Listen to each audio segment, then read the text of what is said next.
In moto la macchina politica in vista delle elezioni, due gli appuntamenti importanti nel panorama siciliano, il voto a Palermo e poi alla Regione. Scoppia la prima miccia, sul banco delle polemiche si registra quella del caso dei condannati in campagna elettorale.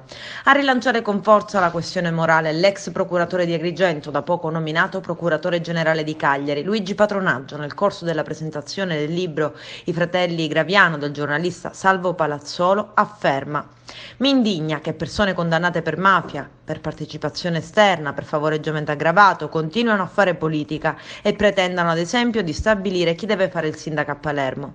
Mi indigna moltissimo perché vuol dire che le nostre sentenze non valgono niente. Se i boss hanno la speranza di uscire e di riprendere il territorio, torneranno a fare quello che facevano.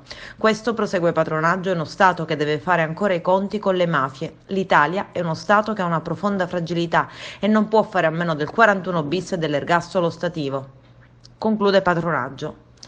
E a seguito di quanto dichiarato dal procuratore è intervenuto l'ex presidente della regione, commissario regionale della Democrazia Cristiana Nuova, Totò Cuffaro, affermando: rispetto quanto detto dal dottore Patronaggio, così come ho rispettato il suo ruolo e il suo operato da procuratore generale nel mio processo d'appello, ma non posso condividere la sua espressa indignazione. Ho accettato la sentenza di condanna che mi ha portato in carcere, come è giusto che faccia chi come me ha una ostinata fiducia nella giustizia.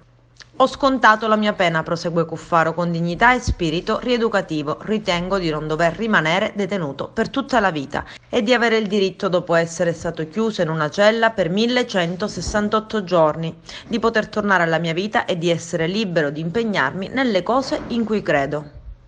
E a Cuffaro segue il commento di Marcello Dell'Utri: mi sento libero di esprimere opinioni.